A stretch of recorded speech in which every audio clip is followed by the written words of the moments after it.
Bonjour et bienvenue. Aujourd'hui, je vais vous présenter mon rosé 2020. Donc, deuxième version de mon rosé Dame Nature, puisque, comme l'an dernier, je vais donner la totalité, non pas des bénéfices, mais de l'argent récolté après la vente des bouteilles, pour donner toute cette somme à l'association L'Aspace, qui l'année passée, avec les à peu près 25 000 euros, ont pu créer 16 hectares de réserve de vie sauvage.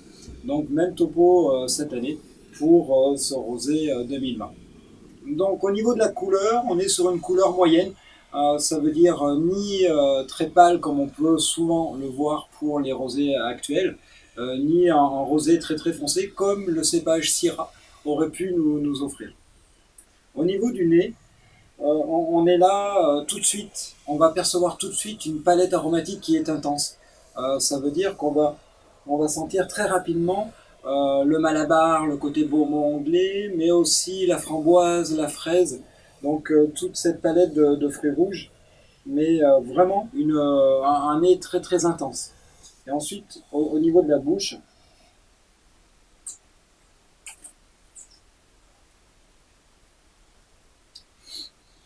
on va retrouver tout de suite la même palette aromatique, donc le malabar, je vous l'ai dit, la fraise, la framboise, avec peut-être, je retrouve un peu plus en bouche le côté rose, le côté floral, avec l'élégance de toutes ces fleurs-là, qui vont vous remplir la bouche, mais avec une intensité beaucoup plus importante encore que le nez qu'on avait tout à l'heure. On a vraiment une bouche qui est pleine d'arômes, quoi, que ça tourne dans tous les sens. Donc le côté feu d'artifice, quoi, on n'est même pas au feu d'artifice, on est sur le bouquet final du feu d'artifice, quoi. Ça explose et c'est mais incroyablement intéressant. Une palette aromatique qui peut-être est accentuée par la rondeur qui vient certainement en partie des 8 grammes de sucre qu'on va retrouver dans ce vin.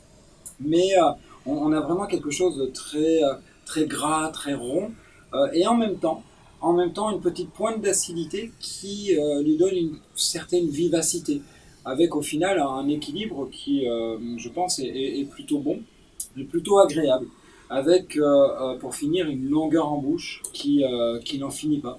Ça veut dire qu'on a ces arômes, cette palette aromatique dont on parlait tout à l'heure, qui perdure dans le temps, pendant des secondes, des secondes et des secondes, et c'est vrai que c'est vraiment agréable. Je pense que c'est encore, et merci à la nature, encore une belle réussite cette année pour ce rosé 2020 qui, je l'espère, vous plaira. Voilà, je vous dis à très bientôt, peut-être pour un troisième rosé, je sais pas. Allez, à bientôt, ciao.